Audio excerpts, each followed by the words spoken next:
السلام علیکم، آپ دیکھ رہے ہیں تکبیر نیوز۔ میں ہوں بلال زمان۔ ناظرین، یوم آزادی پاکستان اور عید الاضحیٰ کے موقع پر سعودی دارالحکومت ریاض میں معروف پاکستانی فلاحی تنظیم مجلس پاکستان کے زیر اہتمام کشمیر بنے گا پاکستان کے موضوع پر ایک اہم تقریب اور عید ملن پارٹی کا انعقاد کیا گیا، جس میں تمام سیاسی، ادبی، مذہبی، سماجی تنظیموں کے اکابرین اور پاکستان کمیونٹی کی بڑی تعداد نے شرکت کی۔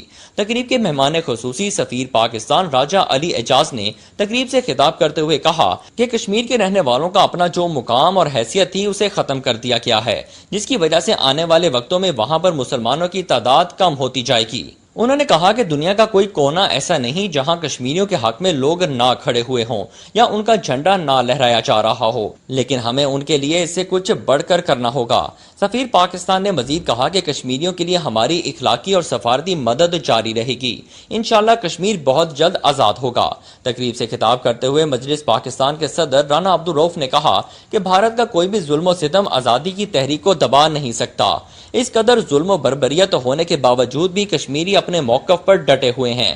رانا عبدالرؤف نے مزید کہا کہ کشمیریوں کی جد و جہد بہت جلد رنگ لانے والی ہے اور کشمیری اپنے رائے کا حق استعمال کرتے ہوئے ہندو سامراج کی ظلم و وحشت اور درندگی کے سائے سے نکل کر اپنے پاکستانی بھائیوں کے ساتھ مل کر آزاد زندگی بسر کریں گے۔ تقریب سے عبدالقیوم خان، اصغر چشتی، وقار نسیم وامک، اقبال ودود، امین تاجر، سردار رزاق، ریاض راٹھور، میاں حامد، محمد خالد رانا اور دیگر نے خطاب کرتے ہوئے کہا کہ اگر بھارت نے جنگ مسلط کرنے کی کوشش کی تو ہم سب افواج پاکستان کے شانہ بشانہ کھڑے ہو کر دشمن کو بھرپور جواب دیں گے۔